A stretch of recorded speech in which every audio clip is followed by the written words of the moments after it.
Ladies and gentlemen, good day and welcome to the Indiabulls Housing Finance Limited Q1 FY22 earnings conference call hosted by Investec Capital Services.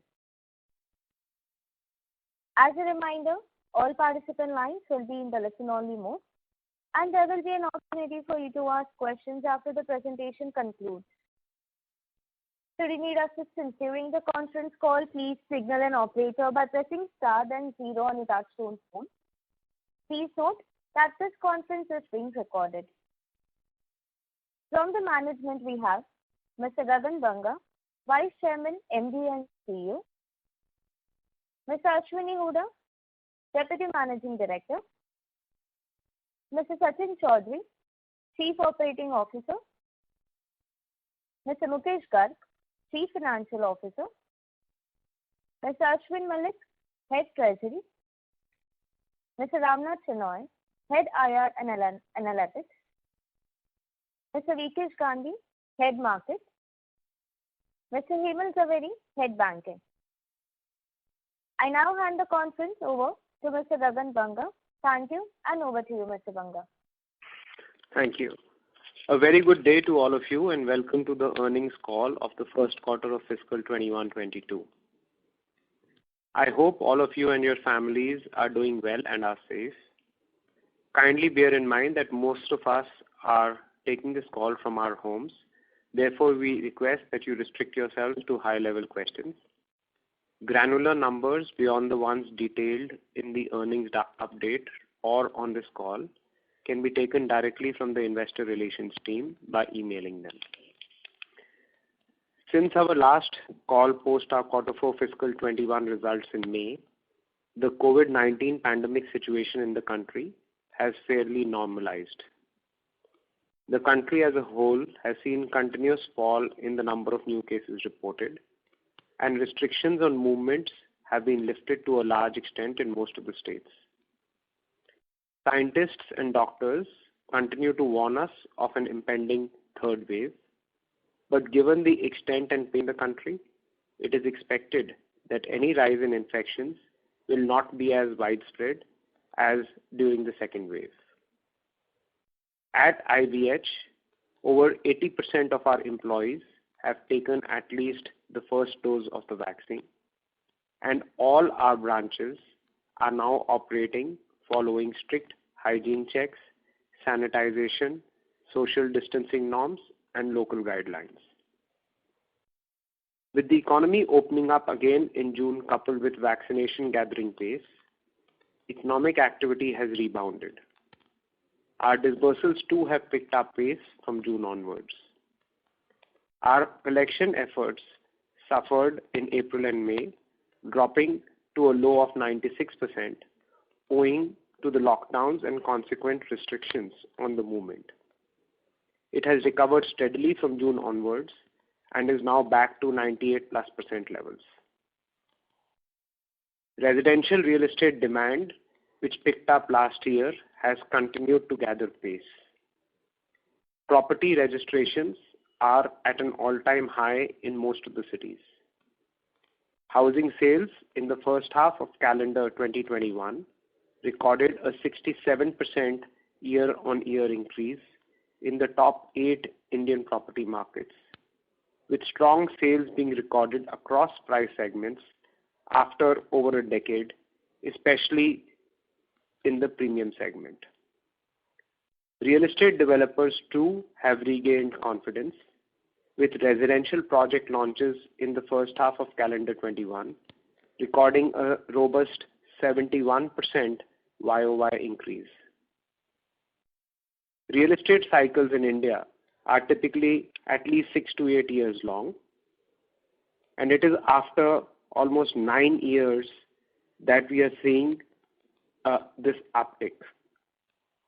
We strongly believe that we are now at the cusp of a long upcycle, and the next 6 to 8 years will be extremely good for the residential real estate sector in the country, and Indiabulls Housing will continue to take benefit of this tailwind. I will now quickly cover the headline numbers for the quarter. I request all of you to refer to the earnings update that has been sent across. Please refer to slide 3. As at end of June 21, our loan book stood at 65,438 crores. Our AUM stood at 79,213 crores. Our regulatory capital adequacy at the consolidated level stands comfortably at 30.9%, of which Tier 1 capital is 24.3%. Our net debt to equity has moderated to 3.1 times. Our net interest income for the quarter stood at 765 crore rupees. Our employee expenses for the quarter were 115 crores, compared with just 16 crores in quarter 4 fiscal 21 and 88 crores in quarter 1 fiscal 21. Last quarter, which is quarter 4 fiscal 21, we had a write back of superannuation, retiral and ESOP expenses of over rupees 60 crores, which resulted in a low net employee expense. If we are to compare just the salary and the incentive expenses within this, excluding the ESOP and the retiral expenses, the comparable number was 98 crores for quarter 1 fiscal 22 versus 80 crores on quarter 4 fiscal 21 and 78 crores in quarter 1 fiscal 21. This increase quarter on quarter of about 18 crores is on account of the following. Roughly 3 crores is on account of new recruitment. The remainder 15 crores is on account of the annual long-term performance-linked bonus, which we have paid to our employees. This long-term performance-linked bonus is aimed at helping us retain employees, help us quickly ramp up disbursements this year, and will also in some ways help us compensate for 2 very nominal increments that we've given over the last couple of years. This bonus has a clawback provision built into it based on performance and continuation of employment. Thus, most of the increase is related to increase or sustaining our capacity of disbursements and will certainly be offset by higher fee income with a lag of around 6 months. So this increase should result in a compensating 18 crore or so of increase in fee income on a quarterly basis within about 6 months. Overall, our PAT for the quarter came in at 282 crores, a 3.2% YOY increase as compared to 273 crores of PAT in the same quarter last year. The company's profitability has now stabilized and is showing a trend of growth over corresponding period last year for the first time since the IL&FS crisis broke out in September 2018. Going ahead, one has confidence that our profits will also be supported by a declining cost of funds. Our incremental borrowing costs have reduced and the stock of borrowings is also trending lower thanks to a change in the outlook of our credit rating. This reduced cost of funds on book to 8.3% has enabled us to maintain our spreads at a comfortable 2.6%. Moving on to slide 4. Here we have detailed our performance on various important financial metrics. The management continues to work on 3 important pillars: capital adequacy, liquidity, and asset quality to fortify the company's balance sheet. I will cover updates and progress on each of these 3 pillars in the next few minutes. We are one of the best capitalized housing finance companies within our peer set with a capital adequacy of 30.9%, of which Tier 1 is 24.3%, and one of the least geared with a net gearing of 3.1 times. On the back of strong performance parameters, CRISIL had revised the company's rating outlook to AA with stable outlook in March this year. As we speak, the company is engaged with the other rating agencies to also review our credit rating outlook, and one is very, very confident of the outcome. The next meaningful target on the ratings front is to get an upgrade to AA+. An upgrade to AA+ will immediately reduce cost of funds, both stock and flow of funds, by as much as 50 to 70 basis points. AA+ will also enable diversification of long-term pools of capital becoming available again to the company, given that provident funds and insurance companies prefer to invest in AA+ or higher rated paper. Subsequent to the AGM, where we have taken several enabling resolutions from our shareholders, the management is now in implementation mode and would be taking all strategic and operational steps to try and ensure an upgrade to AA+ in the current financial year itself. Our asset quality has remained stable despite a period of acute macroeconomic stress brought about by COVID and resultant lockdowns. Till date, we've had to restructure loans of only rupees 84 crore, equivalent to 0.1% of our AUM, even under the restructuring framework 2.0. But under the restructuring framework 2.0, the Reserve Bank has given time for the smaller borrowers till September 2021. We are thus engaged with all of our small borrowers, evaluating their requests.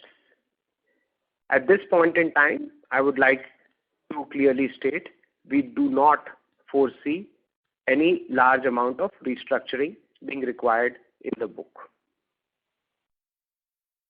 Under the government guaranteed ECLGS program, where the government guarantees the loan that we give out, we have sanctioned loans of 489 crores, and we expect this to rise to a total of 800 crores under the government guaranteed scheme.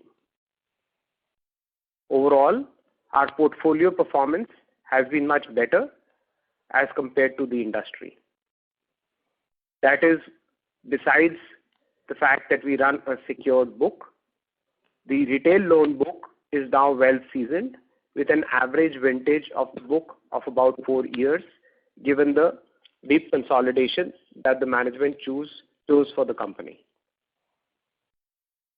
This high vintage of 4 years implies very low current loan to values and hence increased resilience to the economic consequences of the pandemic. However, taking heed of the warnings of an imminent third wave and fully appreciating that the economic impact of the second wave will play out over the coming months, the management of the company has decided to take an extremely conservative and prudent approach towards provisioning in order to strengthen the balance sheet. To effectively tackle any and all potential future contingencies, we have shored up our provisions on balance sheet to 3,600 crores, which is almost 4x the regulatory requirement, 4 times the regulatory requirement, and equivalent to a healthy 5.5% of our loan book. It is also 159% of our gross NPA. This higher provision cushion places our portfolio in a strong position to negotiate any potential macroeconomic uncertainty due to the second or the expected third wave of the COVID-19 pandemic. On the more optimistic side, since growth has resumed on the disbursal front, we believe with this 5.5% coverage of loan book, we have created a very comfortable foundation of provisions which will allow the company to replicate the steady compounding that we had witnessed across all financial parameters for a 10-year period between 2009 and 19. We are starting with that exercise now, and this 5.5% provision cover of our loan book should be a good base for management to be able to focus on compounding all financial parameters on a very steady basis at a CAGR close to 15%. Our net NPAs are down to 1,227 crores from 1,517 crores in Q1 fiscal 21. As further detailed on slide 6, our gross NPAs as at end of June 21 are at 2.86%. The NPA percentages seem optically higher on account of the large reduction in our loan assets. Had the company not chosen to degrow its book in the past 1 year, gross NPAs of 2.86% would have actually been at 2.45%.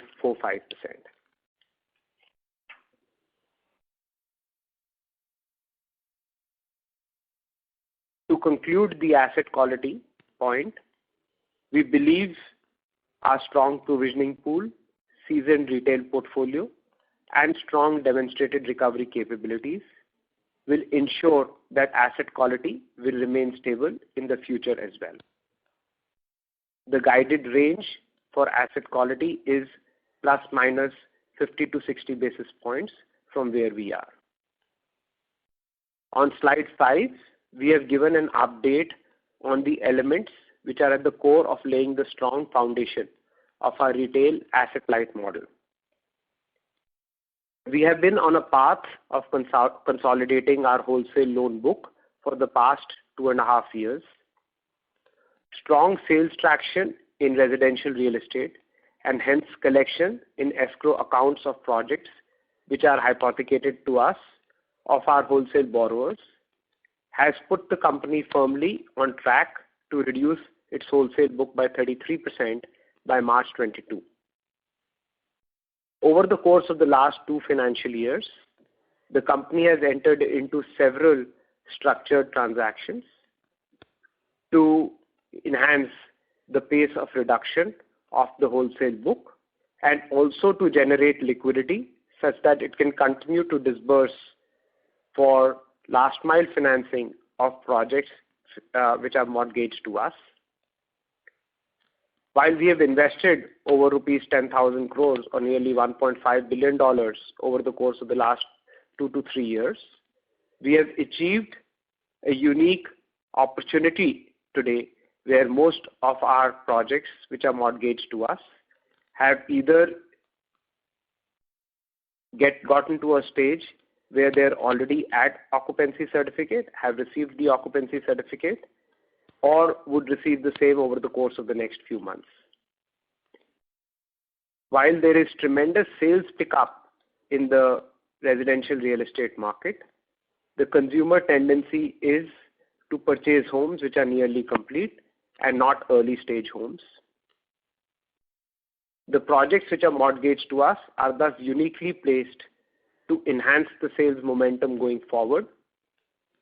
And we believe in fiscal 22, therefore the primary reliance to run down the wholesale book would actually be on self-liquidation, where incremental sales and collections from sales which have already happened would facilitate this process. We do not foresee significant number of structured transactions being required in fiscal 22 to reduce the wholesale book by 33% by March 22, which is the goal that we have set. On the retail side, we continue to expand our branch network in tier 3 and 4 locations. Over the last few months, we have opened 10 technology-enabled smart branches. We are well on track to add 50 such branches in tier 3 and 4 towns within the financial year. We've also made immense progress in establishing our co-lending partnerships over the past few months.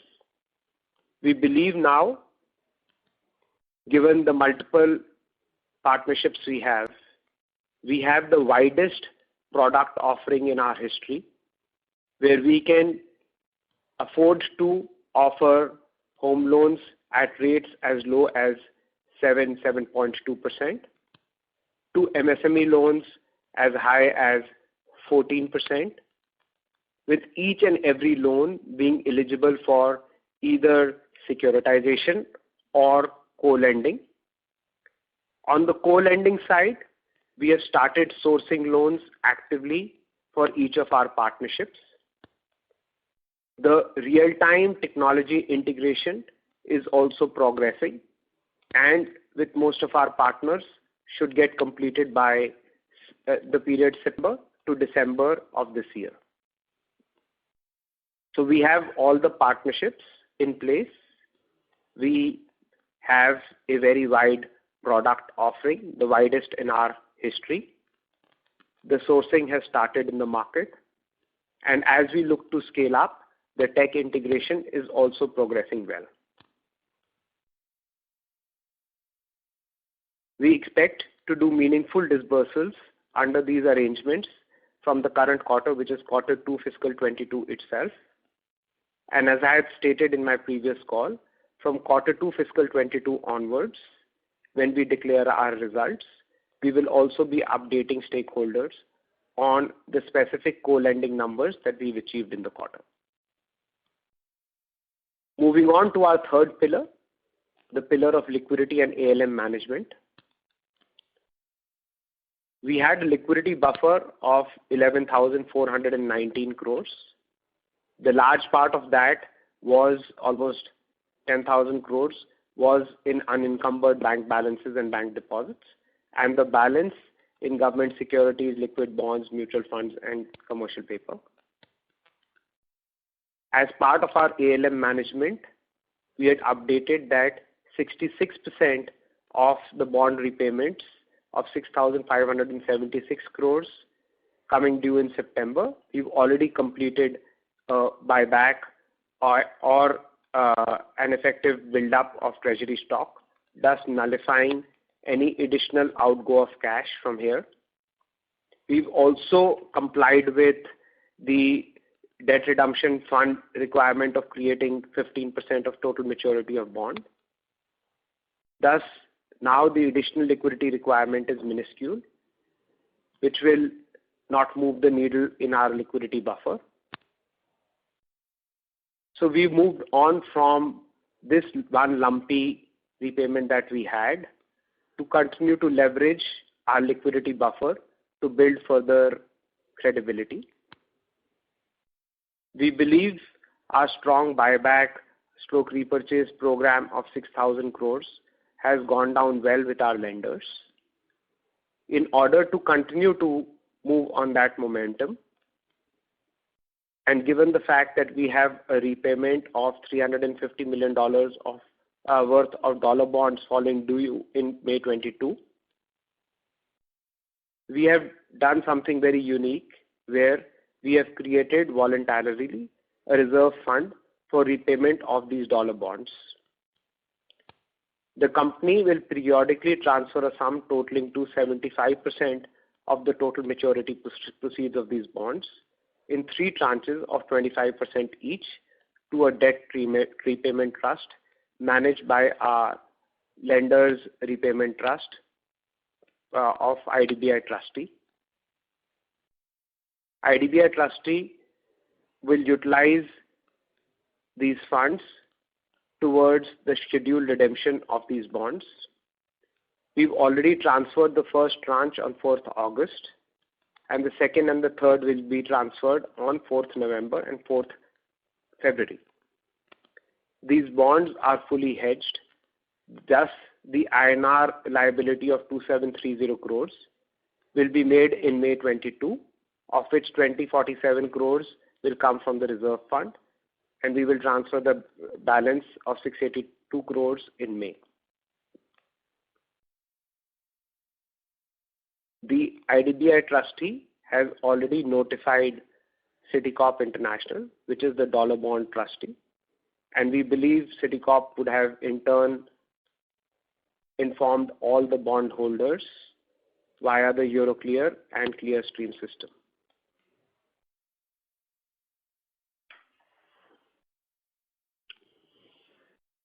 Besides the 6,000 crores of bond repurchase and buyback, we had also done a similar prepayment or creation of a reserve for 315 crores of masala bonds, which had come due in February 21 by transferring to our lenders repayment trust in November 2020.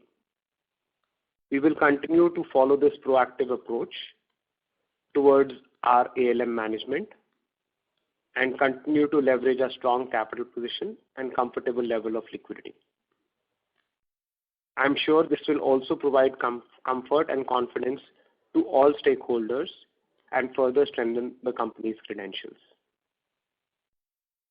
Our ALM is published on slide 7, and we have also provided quarter-wise detailed ALM on slides 22 to 26. If you can now please refer to slides 12 and 13. As we've laid out in our fiscal 21 annual report, from this year onwards, environmental and social consciousness will be key considerations in every aspect of our operations.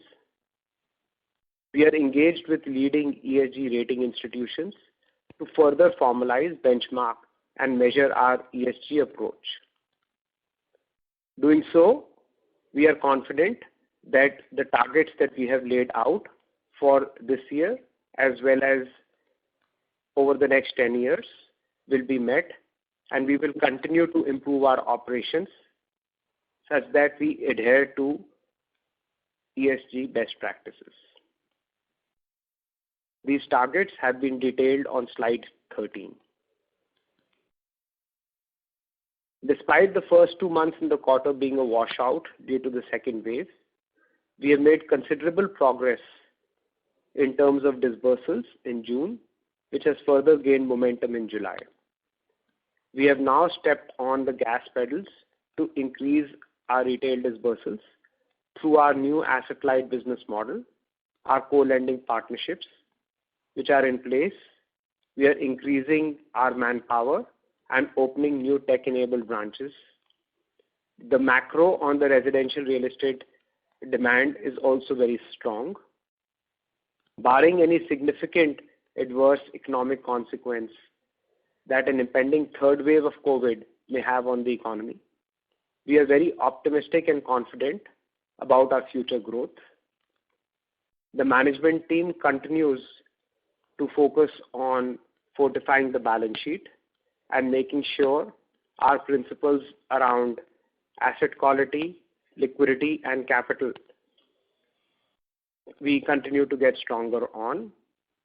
The retail asset-light business model is maturing well, and we are fairly sure that by March 22, we would be disbursing through this asset-light model at a monthly rate of 2,000 crores. On this note, the IBH management is now open for questions. Thank you. Thank you very much.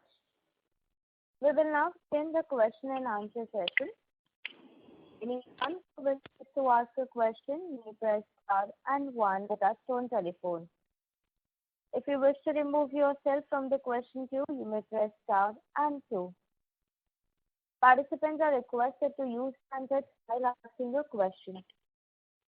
Ladies and gentlemen, we will wait for a moment while the question queue assembles.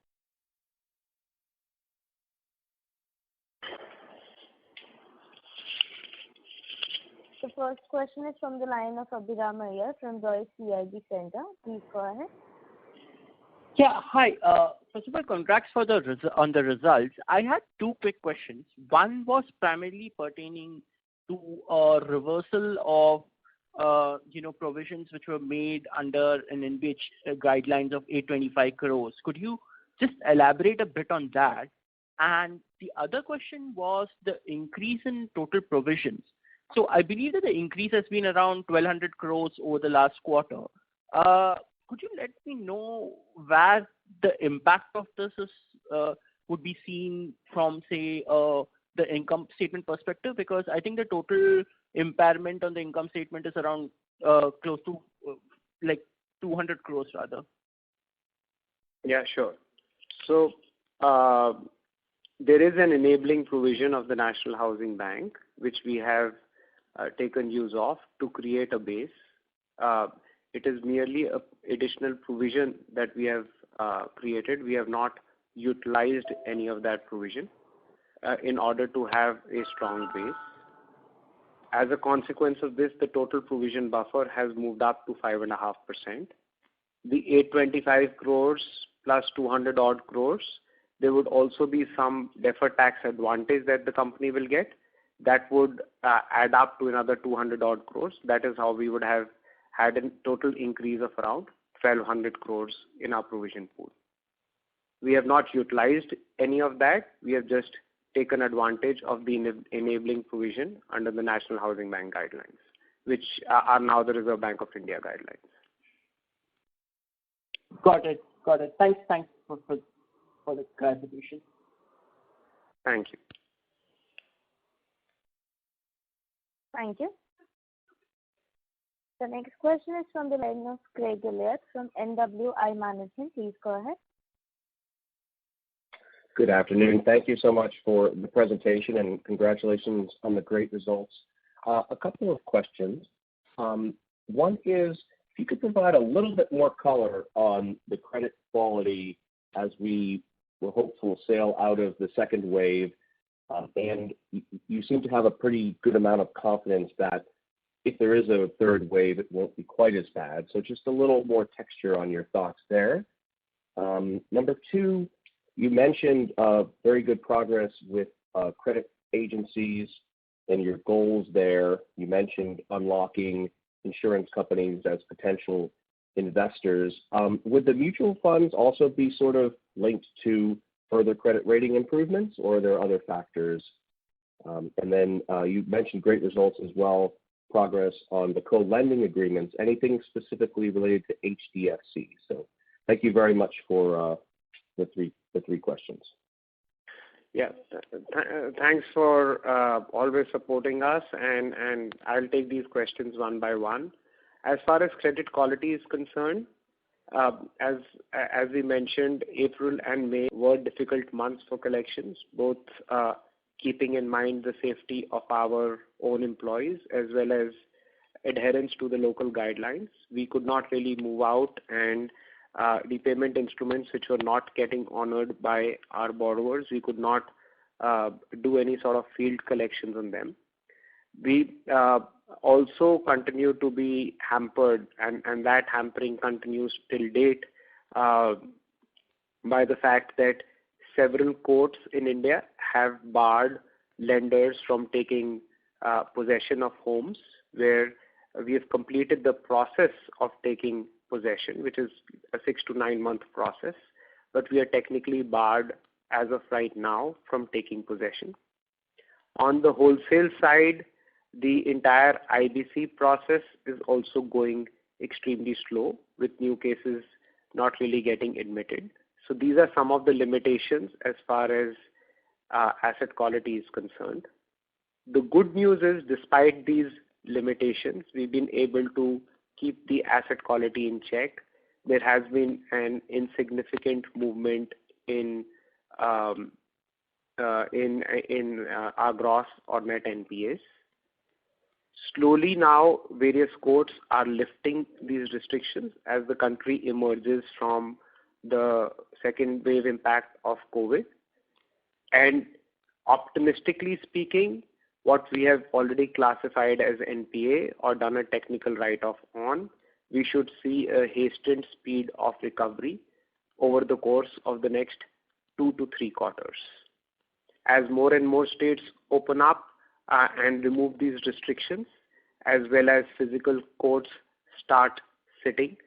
For example, the Mumbai High Court is now physically sitting on multiple days of the week and is thus taking new matters. Once various NCLT branches also start sitting, there would be good momentum on recoveries. As far as the third wave is concerned, we continue to be optimistic yet cautious, which is why we have invested in the provision buffer. And as I said in my comments, the optimism makes me believe that we have, through these provisions, laid a very, very good base for a very steady compounding over the next 8 to 10 years, as we did in the last decade. As a worst case, we believe this is a very big provision buffer, and therefore, with this provision buffer, there should be minimum volatility in the company's earning profile. And additional buffer is coming from the fact that a large number of loans by value as well as number, where we are in a position to liquidate the asset on an immediate basis, we should be enabled to do that over the coming few weeks to months. Given all of this, we believe that we should be able to have a asset quality range which is plus minus 50 to 60 basis points of where we are. The engagement, moving on to your next question, the engagement with the credit rating agencies is indeed very positive. Most credit rating agencies, the domestic credit rating agencies, have a deep understanding of the non-bank business and have been supportive of the organization. That said, they can't, the nature of credit ratings globally is that they tend to be pro-cyclical. Moving on to your question, and these 2 points are related, about new pools of capital and new pools like mutual, will they be provident fund and insurance companies or mutual funds? Mutual funds themselves and the underlying capital that they have on the debt side tends to be extremely pro-cyclical. And if we get into a down cycle, then a large quantum of bonds subscribed by mutual funds tends to make the company suffer more on the down cycle, which is what we suffered from over the course of the last 2.5 years, especially the first 2 years after the IL&FS crisis. We've learned our lesson. As we speak, we have only about $50 million of bonds which are subscribed by mutual funds. And as a long-term strategy, learning from some of our other peers, which are of a similar size, but which are companies which have been around for 3 to 4 decades, the bond issuance will be either done in the form of public issues or would be preferred to be done to provident funds and insurance companies. The quantums will certainly be much smaller than mutual funds can potentially do, but we have to keep longer term stability in mind.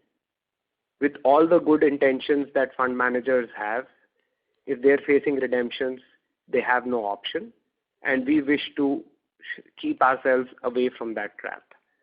So the engagement with the credit rating agencies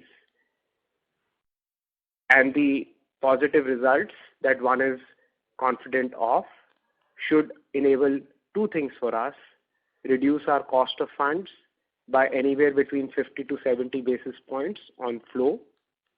On the bank borrowing side, which is roughly about 35 to 40% of our borrowings, it should reduce that stock by 50 to 70 basis points.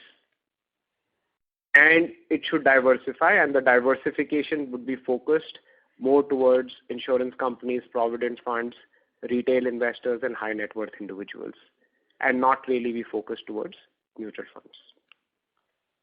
On your third question on co-lending and the progress with HDFC, obviously HDFC is one of the most strategically important relationships for the company. The good news there is the initial planning, the initial integration around loan agreements, standard operating procedures, credit policies, etc., is all behind us.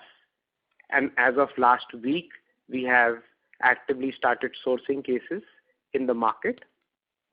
There will be a slow build-up. HDFC is gold standard for the fact that they are very, very conservative. So as we push loans through to them, they will take a conservative view and there would be a slow build-up.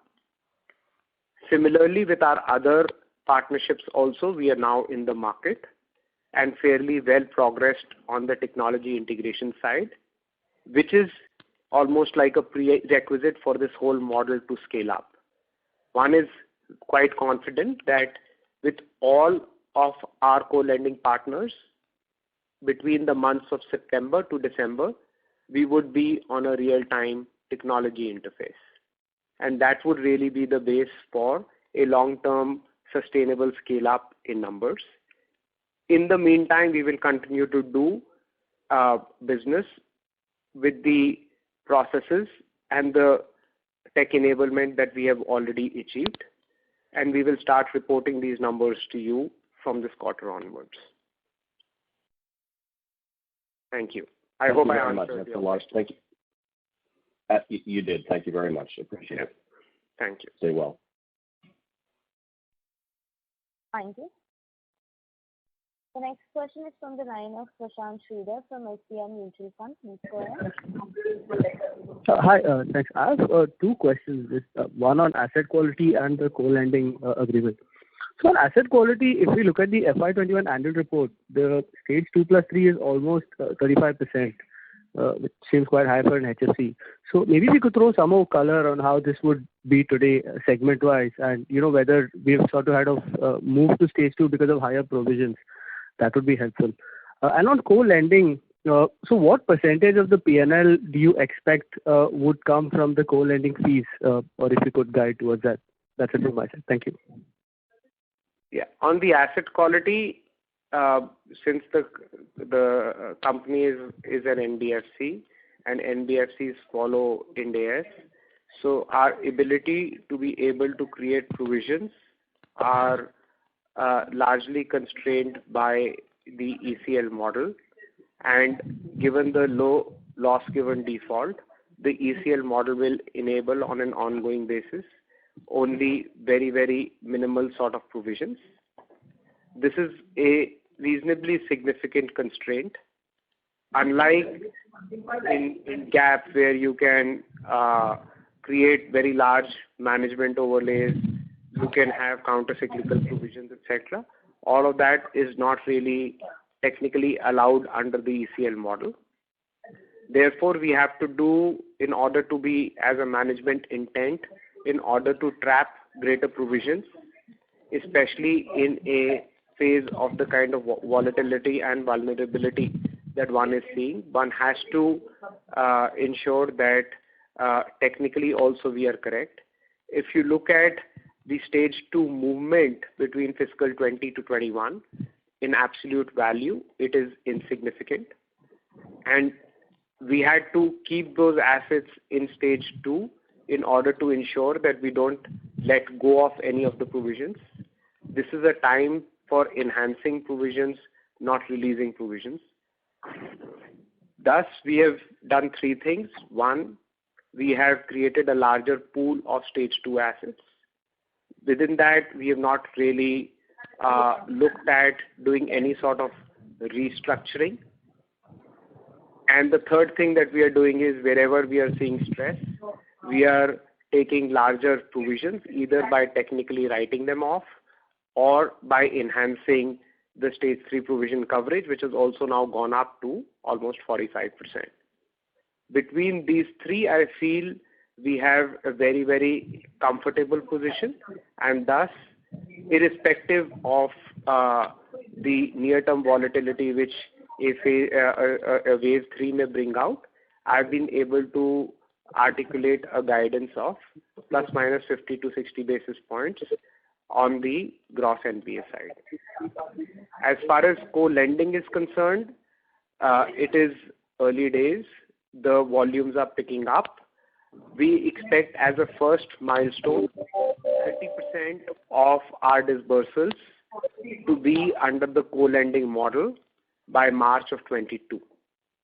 Once we've achieved that 30% of co-lending, we will be able to give you a more accurate guidance as to, from fiscal 23 onwards, what would be the percentage contribution to our net interest income. At this point in time, we would like to focus on making sure that we ramp up these numbers. Let us see which partnership scales up faster and better, and which product between either home loans or secured MSME loans scales up. Earning gap between a home loan spread and a MSME spread is almost 2.5 times. So we'll need the next 6 to 7 months for all of this to mature. Sure. Thank you so much. That pretty much answers all of my questions.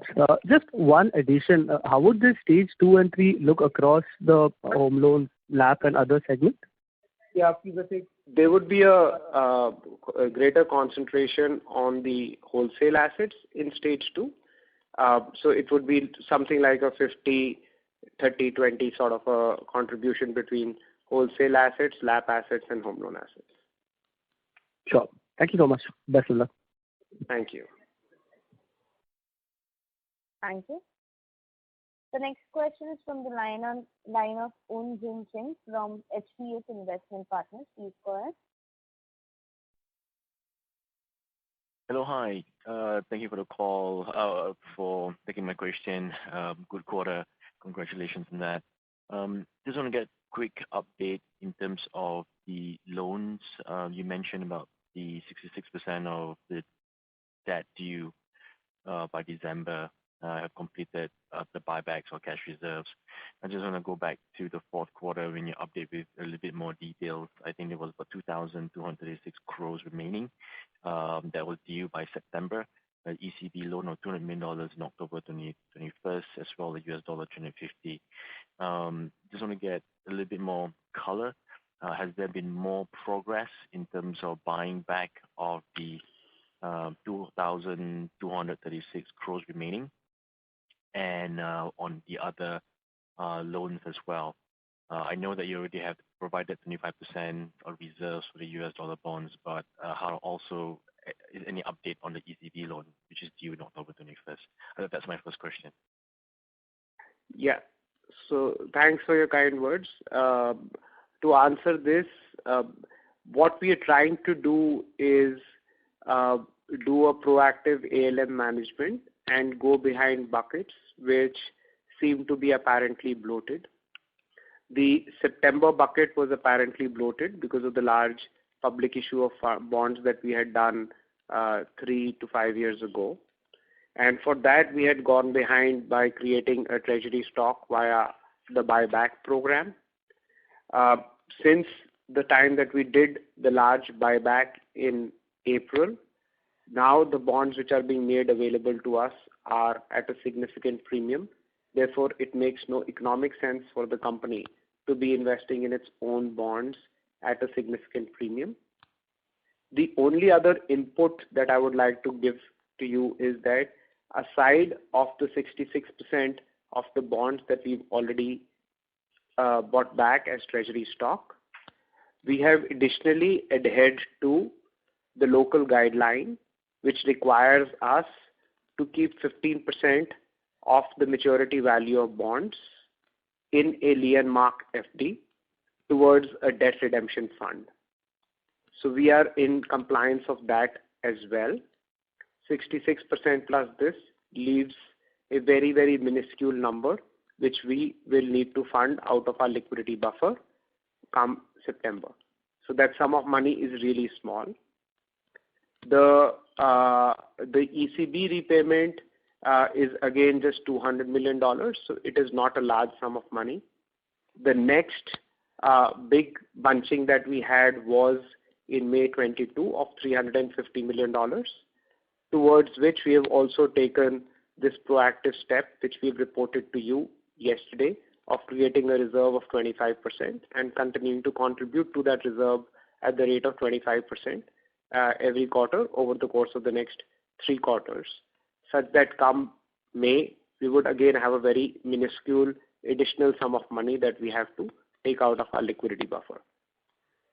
As a policy, we will have to be constrained by the various regulatory guidelines applicable to our local bonds as well as our overseas issuances, be it dollar bonds or dollar loans. Mostly the dollar bonds and dollar loans can't be prepaid or bought back. Thus, we have devised this new reserve structure that we have created. If there are any further bunching up of liabilities, we will continue to use all the tools which are available to us within the constraints of the regulatory guidelines. As we speak and as I look at the ALM over the next 24 months, I see no further bunching up happening. Thank you. That's very good. My second question is on your loan dispersal. I didn't see any numbers in your presentations. Could you share with us, at least for the first quarter, how was the loan dispersal trend in April, May, and June, and into July? And how is that? April and May were obviously extremely disturbed months. It was in June that disbursals picked up. So we disbursed close to about 2,300 crores, roughly about $300 million of loans in the quarter one. Most of that happened towards the month of June. From June to July, we've seen a very steady pickup, and we've seen an increase of almost 40%. July to August and August onwards, it would be a more normalization of the cup, and this number would tend to reach about 6,000, which is close to about almost 2.5 times of where it was in the previous quarter by the fourth quarter of this year. So from 2,300 odd crores, we will get to about 6,000 crores by the fourth quarter of the fiscal. Fourth quarter of the fiscal. Got it. Thank you. And do you have any update in terms for your equity sales that you mentioned before, the intention to sell 20 to 25% of the company, shares, new shares? Yeah, so we have taken an enabling provision from our shareholders to issue either via a QIP or via an FCCB structure or a similar such structure of up to $275 million. For any preferential structure, we need to go back to shareholders and seek a specific approval. As we speak, not only us, but I think several participants, both in the HFC NBFC space as well as in the fund management space, are eagerly awaiting the outcome of the PNB Housing, LIC Housing mandate given by SEBI. I believe the PNB Housing matter is in the Securities Appellate Tribunal. Once that outcome is clear, then I believe the preferential market would realign itself to whatever is the reality of that order. In the meantime, we have this enabling resolution. So for now, we will wait out for to see how things are progressing. If it's going to be taking time and no imminent resolution is coming, we will move on to Plan B. Otherwise, we will stay with Plan A, which is a preferred option. So at this point in time, I do not have anything specific to report on this. As and when we have, we'll obviously immediately get back to the market via an exchange release. Understood. Thank you. That's all from me. I'll go back in the queue. Thank you very much. Thank you. Thank you. Participants, to ask a question, please press star and 1 now.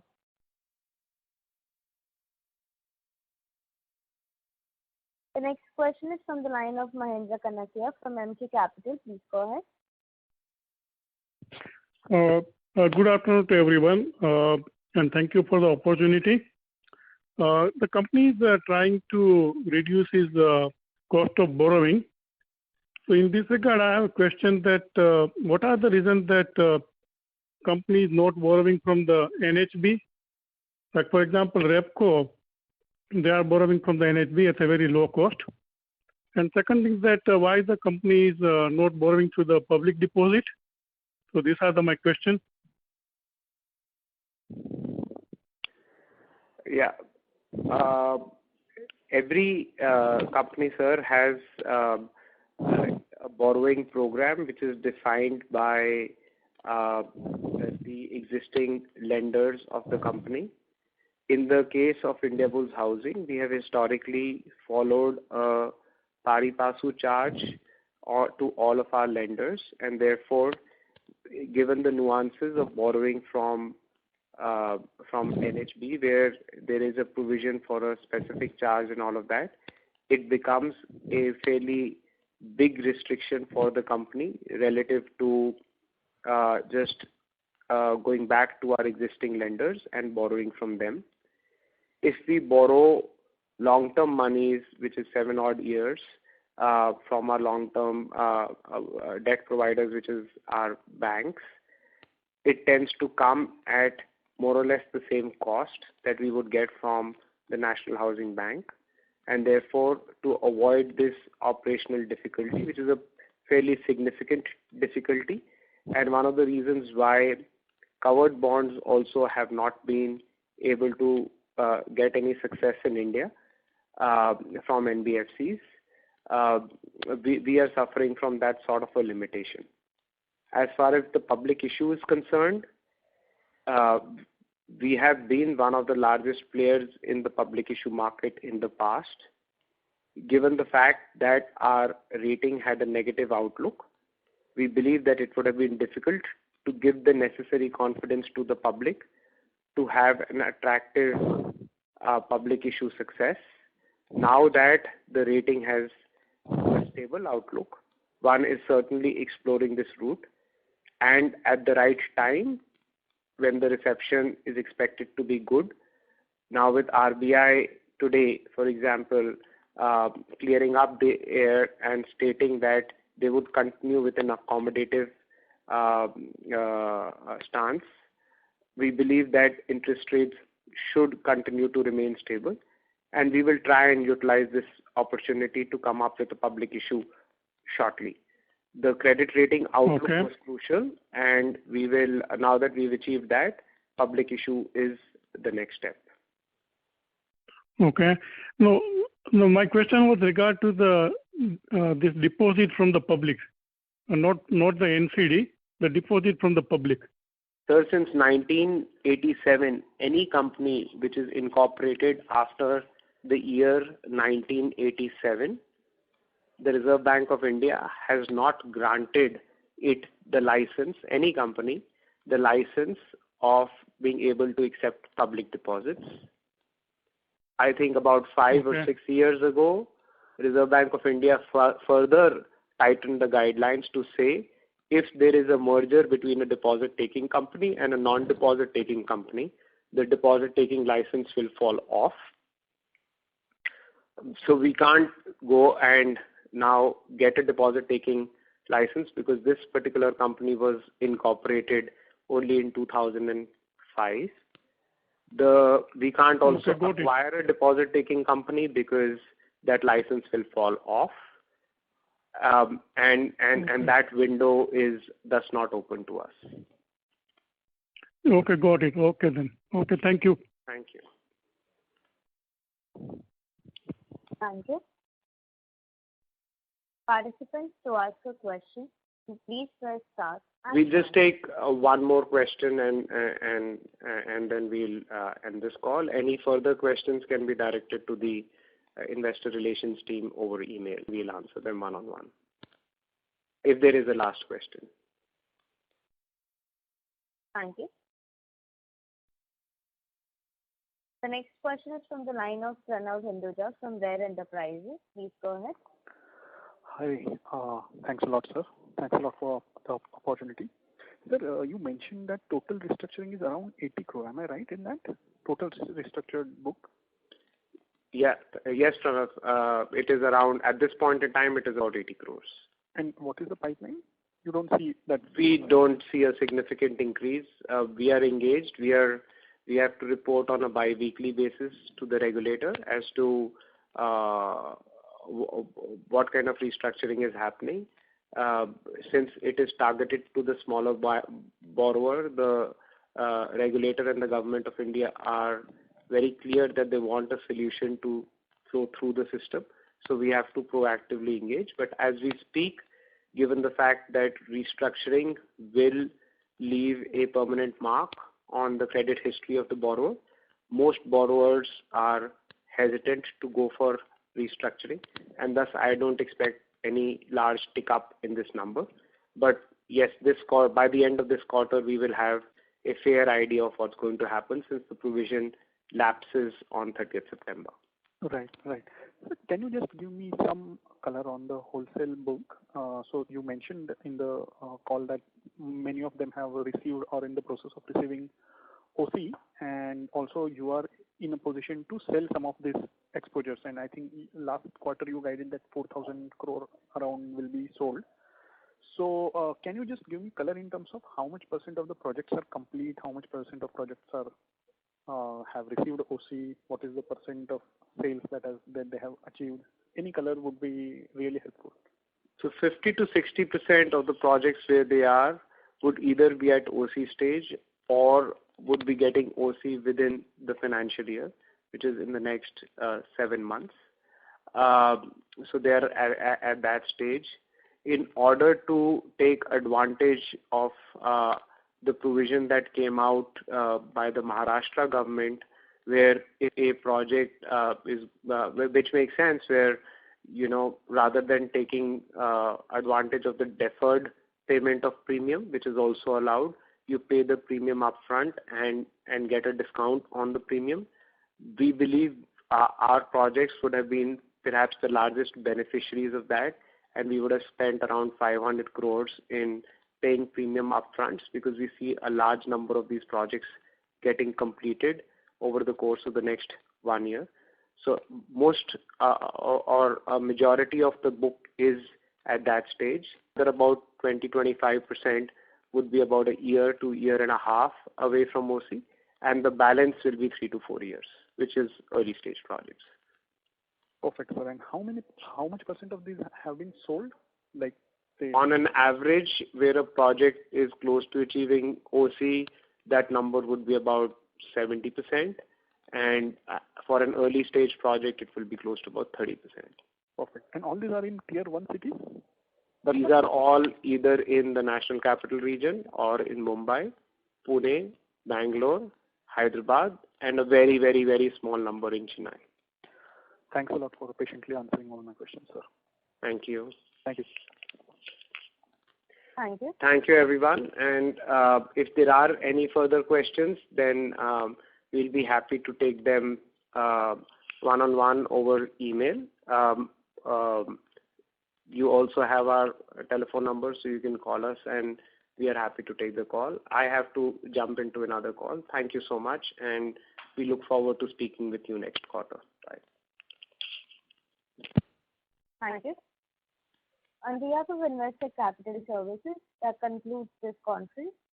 Thank you for joining us, and you may now disconnect your line.